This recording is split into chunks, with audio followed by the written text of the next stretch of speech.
তেসরা জুলাই 1976 ফরিদপুরের 4টি শিক্ষা প্রতিষ্ঠানকে 4টি টেলিভিশন সেট প্রদান করেছেন সেনাপ্রধান ও উপপ্রধান সামরিক আইন প্রশাসক মেজর জেনারেল জিয়াউর রহমান। স্থানীয় রাজেন্দ্র কলেজ, ইয়াসিন কলেজ, মহিলা কলেজ ও পলিটেকনিক ইনস্টিটিউটকে সেটগুলো দেয়া হবে।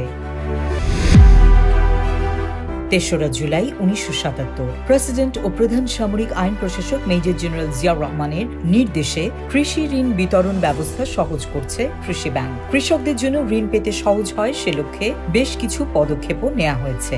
শীঘ্রই এ বিষয়ে চূড়ান্ত সিদ্ধান্ত ঘোষণা করা হবে। 3রা জুলাই 1978 প্রেসিডেন্ট জিয়াউর রহমানের শিল্প বান্ধব নীতি। বেসরকারি খাতে 5টি প্রকল্পের জন্য স্থানীয় ও বৈদেশিক মুদ্রায় 3,95,00,000 টাকা শিল্প ঋণ মঞ্জুর করেছে বাংলাদেশ শিল্প ব্যাংক।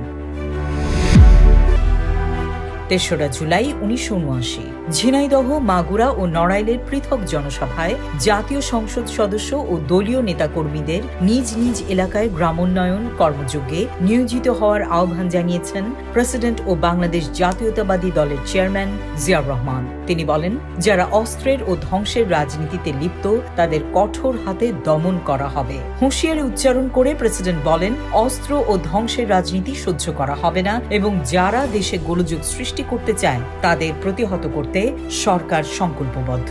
তিনি বলেন, যারা সস্তা স্লোগানে জনমতকে বিভ্রান্ত করার অপচেষ্টায় লিপ্ত তাদের সম্পর্কে জনগণকে সচেতন হতে হবে। প্রেসিডেন্ট জিয়া বলেন, দেশের স্বাধীনতা ও সার্বভৌমত্বের বিরুদ্ধে কোনো তৎপরতাই বরদাস্ত করা হবে না। তিনি বলেন, বর্তমানে বহু আকাঙ্ক্ষিত গণতন্ত্র আমরা অর্জন করেছি এবং আজ আমাদের অবশ্য কর্তব্য হচ্ছে জনগণের সামগ্রিক কল্যাণের লক্ষ্যে কলে কারখানায়, খেতে খামারে উৎপাদন বৃদ্ধি করে দেশকে দ্রুত অর্থনৈতিক দিক থেকে এগিয়ে নেয়া।